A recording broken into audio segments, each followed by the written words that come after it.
जब भी दो देशों में टेंशन बढ़ने लगती है तो आपने देखा होगा कि बाकी देश के लीडर्स उन दो देशों को कहने लगते हैं कि झगड़ा मत करो, बातचीत से बात सुलझाओ, नेगोशिएटिंग टेबल पे जाओ और किसी तरह से हिंसा नहीं होनी चाहिए।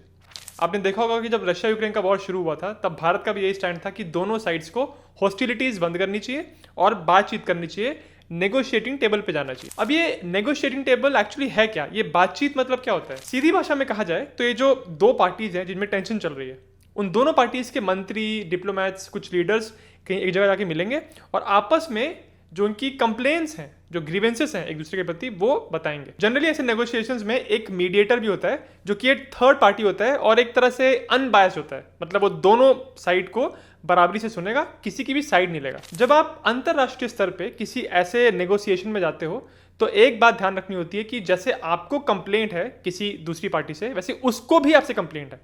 तो कॉम्प्रोमाइज या नेगोशिएशन तब सक्सेसफुल माना जाता है जब दोनों की कुछ बातें मानी गई और कुछ बातें नहीं मानी गई। अगर आप किसी नेगोशिएशन में अड़ के जा रहे हो, ये सोच के जा रहे हो कि जितनी मेरी डिमांड्स हैं वो सारी पूरी होंगी और सामने वाले की कोई भी बात नहीं मानी जाएगी, तो फिर ये नेगोशिएशन नहीं हुआ।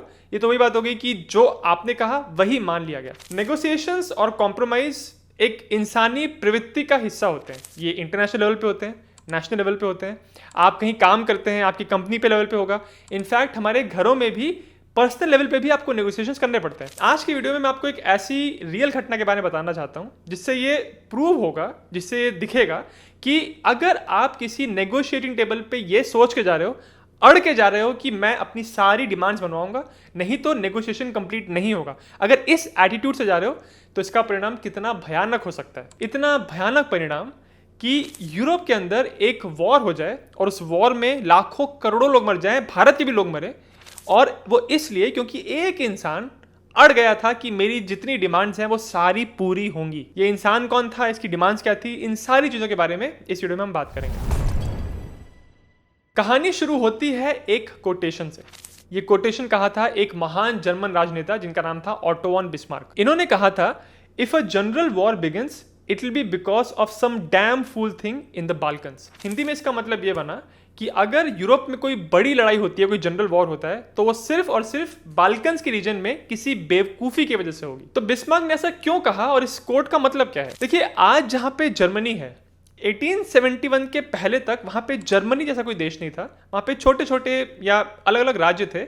इन राज्यों में सबसे बड़ा राज्य था प्रशिया और प्रशिया के चांसलर थे ऑटो वॉन बिस्मार्क। ये एक बहुत चतुर राजनेता थे और इन्होंने या तो संधि करके या लड़ाई करके अपने आसपास के रीजन्स को मिला के साल 1871 में एक कर दिया और 1871 में ही जर्मनी नाम का एक कंट्री बन गया। कुछ ऐसे ही भारत में हुआ था। जब अंग्रेज भारत छोड़ के गए थे तो समय भारत के अंदर 500 से ज्यादा रियासतें और रजवाड़े थे। तो भारत के अंदर भी एक ऐसे ही राजनेता थे जिन्होंने इन सारे प्रिंसली स्टेट्स को मिला के एक देश बनाने में बहुत अहम भूमिका निभाई थी।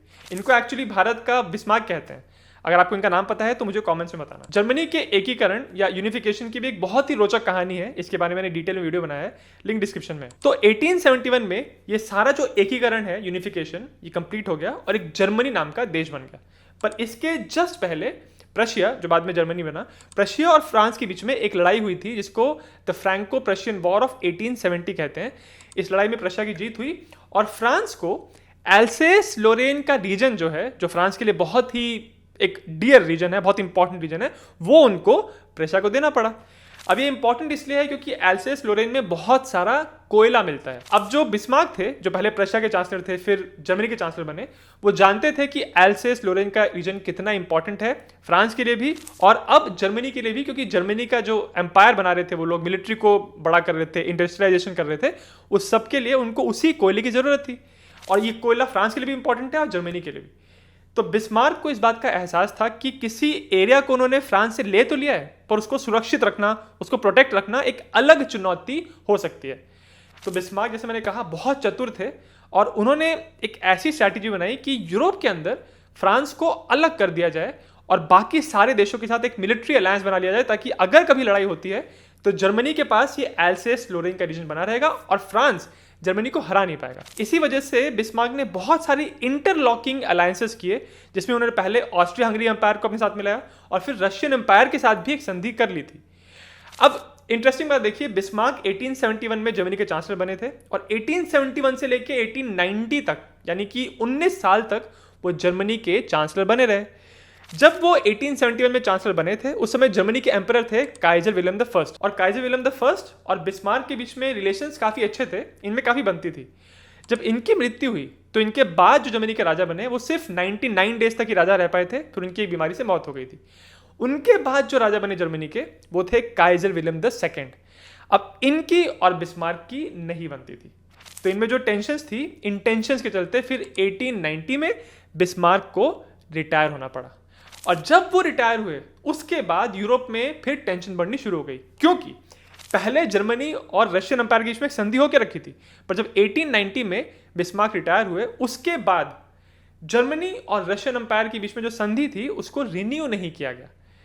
तो सिचुएशन ऐसी बनी कि साल 1910 तक आते आते पूरा यूरोप अब दो मेन गुटों में बढ़ गया था। इसमें एक गुट में था जर्मनी और ऑस्ट्रिया हंगरी का अंपायर, इनके बीच में संधि होकर रखी थी, और दूसरे गुट में थे रशियन अंपायर, फ्रांस और ब्रिटेन। क्योंकि अब पूरा यूरोप इन दो भागों में बटा हुआ था तो एक अनईजी सा पीस बना हुआ था। इसको मैं एक अनईजी पीस या फिर एक मुश्किल शांति इसलिए कहूंगा क्योंकि दोनों साइड्स को यह एहसास था कि दोनों के पास मिलिट्री पावर है और अगर कहीं कुछ गड़बड़ होती है तो भयंकर लड़ाई हो जाएगी। इस डर की वजह से दोनों साइड में एक डेटरेंस बना हुआ था कि हमको लड़ाई नहीं करनी है। तो आप कह सकते हैं कि यूरोप में मोर और लेस पीस बना हुआ था, टेंशन वाला पीस था पर पीस बना हुआ था। जिस एरिया में पीस नहीं था वो था बाल्कन्स का एरिया। जब हम बाल्कन्स कहते हैं तो ये किसी एक देश की बात नहीं कर रहे, किसी एक राज्य की बात नहीं कर रहे, ये एक रीजन है। देखिए मैंने अभी आपको बताया था जहां से कहानी हमारी शुरू हुई थी, बिस्मार्क ने कहा था कि अगर यूरोप में कोई जनरल वॉर होता है तो किसी बेवकूफी वाली चीज से होगा जो कि बाल्कन्स में स्टार्ट होगा। तो फर्स्ट वर्ल्ड वॉर के पहले बाल्कन्स की रीजन में जो जगह आती थी वो था ऑटोमन अंपायर का कुछ हिस्सा, Austria Hungary empire, Serbia, Bulgaria, Greece, Montenegro, Albania और रोमानिया। बाल्कन्स के रीजन में हमेशा टेंशन बनी रहती थी और इसीलिए बिस्मार्क ने कहा था कि यहां पे कुछ गड़बड़ होगी तो पूरे यूरोप में वॉर हो जाएगा। इस रीजन में बहुत अलग अलग एथनिसिटीज के लोग रहते थे और ये जो लड़ाइयां होती थी ये 1912 में एक बड़ी लड़ाई में तब्दील हो गई जिसको फर्स्ट बाल्कन वॉर कहते हैं। इस लड़ाई में एक साइड पे थे बल्गेरिया, सर्बिया, ग्रीस और मॉन्टीनीग्रो और दूसरे साइड पे था ऑटोमन अंपायर जो बाद में आगे जाके टूट के टर्की में कन्वर्ट हो गया। इस लड़ाई में ऑटोमन अंपायर की हार हुई और उनको यूरोप का कुछ हिस्सा छोड़ना पड़ा, अपनी टेरिटरी गंवानी पड़ी। इसके अगले ही साल देखिए 1913 में एक और वॉर हुआ जिसको सेकेंड बाल्कन वॉर कहते हैं। और कमाल की बात यह है कि ये जो वॉर हुआ था इसमें फर्स्ट बाल्कन वॉर में जो एलाइज थे जिन्होंने साथ में रह के लड़ाई की थी उनके बीच में लड़ाई हो गई। और लड़ाई क्यों हुई? उनके बीच में ये मतभेद हो रहा था कि हमने लड़ाई में ज़्यादा कंट्रीब्यूट किया है, हमको टेरिटरी कम क्यों मिली, हमको ज़्यादा मिलनी चाहिए थी। तो इस लड़ाई में एक साइड पे था बल्गेरिया और दूसरे साइड पे था सर्बिया, रोमानिया, ग्रीस और ऑटोमन अंपायर। इस लड़ाई में बल्गेरिया की हार हुई और उनको अपनी बहुत सारी टेरिटरी गंवानी पड़ी। और ओवरऑल इन दोनों लड़ाइयों में फर्स्ट और सेकंड बाल्कन वॉर में ऑटोमन अंपायर को अपनी बहुत सारी यूरोपियन टेरिटरी से हाथ धोना पड़ा। तो ये दो लड़ाई फटाफट हुई 1912 और 1913 में, पर इन दोनों लड़ाइयों से जो बाल्कन्स के रीजन की जो अशांति है उस पर कोई फर्क नहीं पड़ा, वो अशांति बनी ही रही। इन दोनों लड़ाइयों से एक और चीज जो हुई वो थी कि इस एरिया में जो लोग रहते थे उनमें नेशनलिज्म की भावना बहुत बढ़ने लगी। ये इसलिए हुआ क्योंकि आप समझ के देखिए, मान लीजिए दो साइड में लड़ाई होती है, इसमें जो साइड हारी है उसको हारने की वजह से कुछ अपनी जमीन का हिस्सा जीतने वाली साइड को देना पड़ेगा। अभी जो हारी वाली साइड है उसके उस हिस्से में जो लोग रहते थे जो उसको जीतने वाली साइड को देना पड़ गया, अब उस हिस्से में जो लोग रहते थे उनको आइडेंटिटी क्राइसिस हो रहा है। उनको लग रहा है अरे मैं तो अभी इस कंट्री में था, इस कंट्री में कैसे चला गया। ऐसा ही कुछ फर्स्ट और सेकंड बाल्कन वॉर के बाद इस बाल्कन के रीजन में हो रहा था क्योंकि वहां पे बहुत सारे स्लाविक लोग रहते थे और उनको ऐसा लगता था कि जो लड़ाइयाँ हो रही हैं इनके वजह से बार बार उनको यहाँ से वहाँ जाना पड़ रहा है और इसमें बहुत हिंसा हो रही है, बहुत लोगों को मारा जा रहा है। और इसकी वजह से लोगों में भावना आने लगी कि हमारा जो ग्रुप है, जिस ग्रुप के हम मेंबर हैं, जिसमें हम बिलोंग करते हैं, हमको उसी ग्रुप के साथ रहना चाहिए। ये जो भावना है वो नेशनलिज्म की भावना में तब्दील होने लगी और इसीलिए लोगों को लगने लगा कि हमारा अपना एक ग्रुप होना चाहिए, हमारा अपना एक देश होना चाहिए। बाल्कन रीजन्स के अंदर जितने भी स्टेट आते थे उन पे लड़ाइयों के पहले या तो ऑटोमन एम्पायर का कब्जा था या तो ऑस्ट्रिया हंगरी एम्पायर का। अब इन लड़ाइयों के बाद इन बाल्कन के रीजन्स के लोगों को लगने लगा कि हम इन दोनों एम्पायर्स का हिस्सा नहीं बनना चाहते, हमको अपना एक स्टेट चाहिए, अपना एक देश चाहिए जहां पे हम अपना कानून बनाएं और सारे हमारे ही लोग हों। सर्बिया, बल्गेरिया और मॉन्टीनीग्रो, इनमें ज़्यादातर स्लाविक लोग रहते थे जिनकी भाषा और इनकी संस्कृति काफ़ी सिमिलर थे और इन्होंने कह दिया था कि हमको इन दोनों एम्पायर्स में, ऑटोमन एम्पायर और ऑस्ट्रिया हंगरी एम्पायर का हिस्सा नहीं बनना और इस सब के बीच में जो रशियन एम्परर थे, रशिया के राजा जार निकोलस II, उन्होंने कह दिया कि स्लाविक लोग तो हमारे अपने हैं और स्लाविक लोगों की रक्षा रशियन एम्पायर करेगा। तो इसमें बीच में रशियन एम्पायर आ गया। तो ये सारा हमने बैकग्राउंड देख लिया। अब हम जंप करते हैं 28 जून 1914। इस दिन हुआ क्या? ऑस्ट्रिया हंगरी का जो एम्पायर था, उसके जो राजा थे, उनके बेटे जिनका नाम था आर्च ड्यूक फ्रांस फर्डिनेंड, जो कि ऑस्ट्रिया हंगरी एम्पायर के हेयर अपरेंट थे, मतलब जो नेक्स्ट राजा बनने वाले थे, वो एक ऑफिशियल विजिट पे गए थे सारायेवो में। सारायेवो बोस्निया और हर्जेगोविना की राजधानी था। इसी दिन पे जब अपनी ऑफिशियल ट्रिप पे थे, तो गाब्रियो प्रिंसिप नाम का एक आदमी था जिसने आर्च ड्यूक फ्रांस फर्डिनेंड और उनकी वाइफ दोनों को गोली से मार दिया। इसके तुरंत बाद प्रिंसिप को पकड़ लिया गया और अपने बयान में उसने कहा कि उसने आर्च ड्यूक फ्रांस फर्डिनेंड को इसलिए मारा है क्योंकि जिस एम्पायर के वो युवराज हैं, उस एम्पायर को गाब्रियो प्रिंसिप इविल मानते हैं। मतलब वो ये कह रहे थे कि ये एम्पायर सिर्फ बुराइयों से भरा हुआ है और स्लाविक लोगों को स्वतंत्रता मिलनी चाहिए और हमको इनके साथ, इनके एम्पायर का हिस्सा बनके नहीं रहना है। गाब्रियो प्रिंसिप का जो बयान था, इससे साफ दिख रहा था कि ये जो असैसिनेशन प्रिंसिप ने किया है, इसके पीछे पॉलिटिकल मोटिव्स हैं।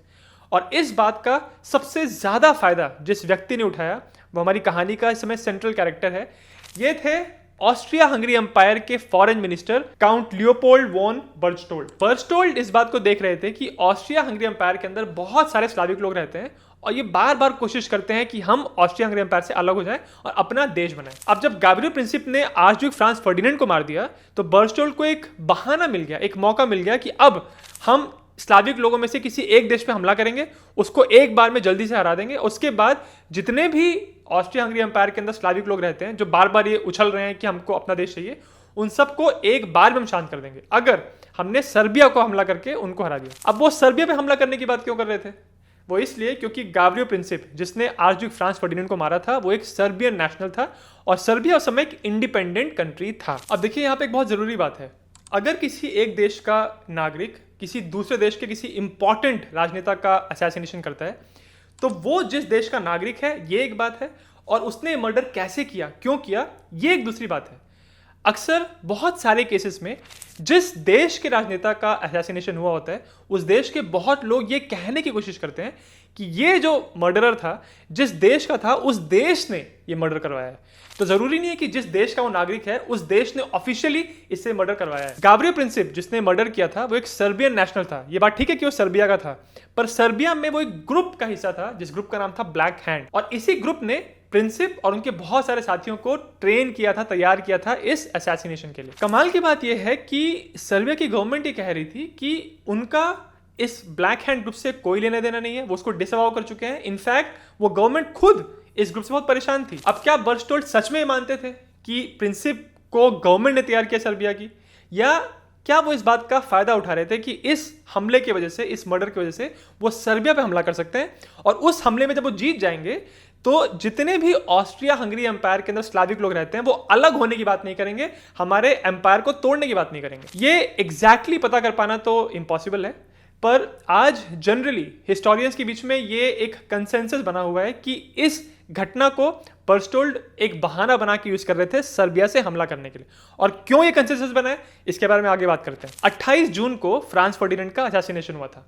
इसके कुछ दिनों के बाद 5 जुलाई को बर्चटोल्ड ने फिर जर्मनी के साथ कांटेक्ट किया और उनको कहा कि हम सर्बिया पे हमला करने का सोच रहे हैं, अगर ऐसा होता है तो क्या आप हमारी मदद करेंगे। तो इसके बारे में कहा जाता है कि जर्मनी के एम्परर काइजर विलियम II ने ऑस्ट्रिया के जो एम्बेसडर जर्मनी के अंदर थे, उनको बर्लिन में एक बार लंच के लिए बुलाया और लंच में बहुत रिलैक्स होके काइजर विलियम ने कहा कि अगर तुम लड़ाई करोगे सर्बिया के साथ और अगर रशिया बीच में आता है तो तुम टेंशन मत लो, हम तुम्हारे साथ खड़े होंगे। जिसको आज हम ये कहते हैं कि काइजर विलियम II ने एक ब्लैंक चेक दे दिया ऑस्ट्रिया हंगरी एम्पायर को कि तुमको कोई भी टेंशन होगी तो ये लो, हम तुम्हारी मदद करने के लिए आ जाएंगे। अब यहाँ पे जरूरी बात यह है कि काइजर ने ये बात लंच पे कही थी और बहुत ही कैजुअली कही थी।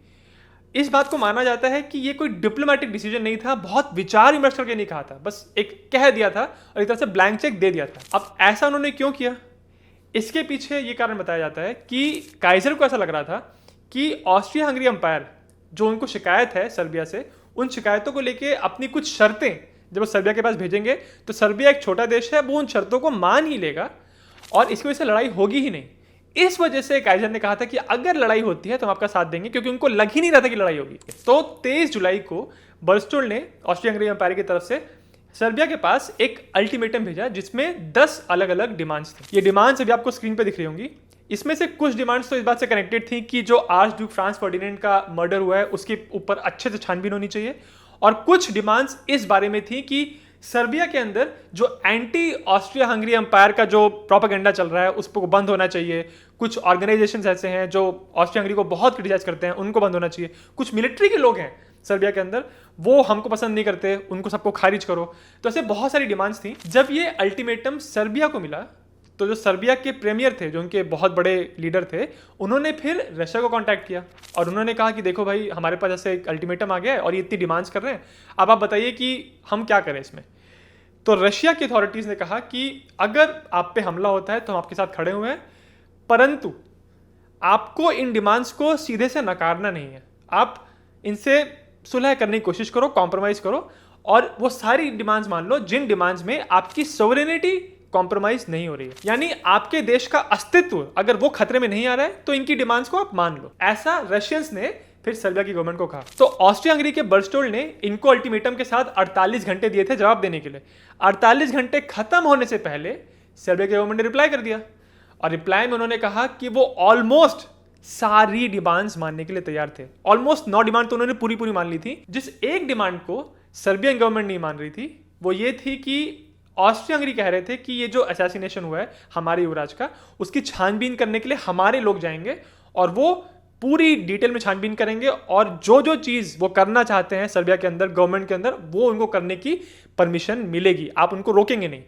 अब ऊपर से देखने से तो ऐसा लग रहा है कि ठीक है, ये छानबीन करना चाहते हैं, पर अगर आपने किसी दूसरे देश के लोगों को इस तरह से इन्वाइट कर लिया अपनी गवर्नमेंट के अंदर और एक तरह से उनको फ्री हैंड दे दिया कि आपको जो करना है आपको करिए, अरेस्ट करिए या किसी को भी आप डिटेन करिए, अगर ऐसा परमिशन दे दिया तो ये एक तरह से आपके देश की सोवरेनिटी के ऊपर हमला है।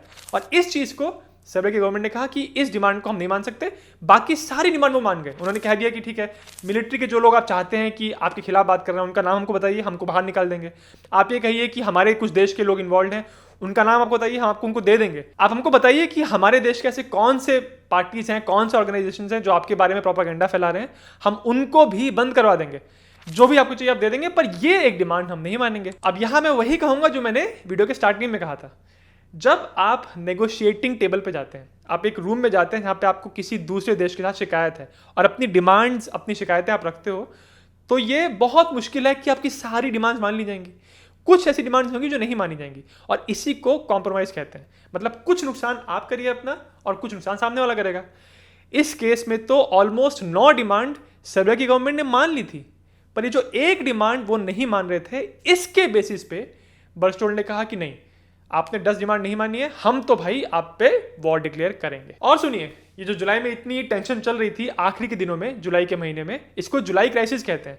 इस टेंशन के दौरान जर्मनी के एम्परर जर्मनी में थे ही नहीं, वो छुट्टी पे गए हुए थे। तो इस क्राइसिस को सुलझाने के लिए, शांति बनाने के लिए ब्रिटेन ने फिर इंटरवीन किया। उन्होंने कहा कि सर्बिया और ऑस्ट्रिया हंगरी के बीच में वो सुलह करवाने के लिए तैयार हैं। जैसे मैंने आपको वीडियो के स्टार्टिंग में बताया था, जब 2 कंट्रीज के बीच में लड़ाई होती है तो जनरली एक थर्ड पार्टी आती है जो कहती है कि हम मीडिएट करवाएंगे। अब जब टेंशन इतनी बढ़ गई और जर्मनी के एम्परर थे भी नहीं वहां पे, छुट्टी पे गए हुए थे, तो जर्मनी के जो चांसलर थे उनको लगा कि अब सच में लड़ाई हो जाएगी। तो उन्होंने फिर बर्स्टोल को एक टेलीग्राम भेजा। उसमें उन्होंने कहा था कि मैंने सुना भाई कि आपने जो डिमांड्स भेजी हैं उसमें से 9 तो उन्होंने मान लिए हैं, तो अब अगर आप लड़ाई करने जाते हो तो बाकी यूरोप जो है आपको काइंड नजरों से नहीं देखेगा, आपको जज किया जाएगा, आपको गलत ठहराया जाएगा। इस बात का बर्स्टोल ने कोई रिप्लाई नहीं किया। उसके अगले दिन जर्मन चांसलर ने फिर से एक टेलीग्राम किया। इस बार उन्होंने थोड़े गुस्से में कहा कि आप ऐसी अजीब बात कर रहे हो, आप अगर 9 डिमांड वो मान रहे हैं फिर भी आप कॉम्प्रोमाइज नहीं कर रहे हो, तो ये मत सोचना कि आपकी मदद करने के लिए हम आ ही जाएंगे। हालांकि काइजर ने कह दिया था कि वो ऑस्ट्रिया हंगरी की मदद करेंगे, और उस जमाने में जर्मनी की top voice, final voice Kaizer की ही होती थी।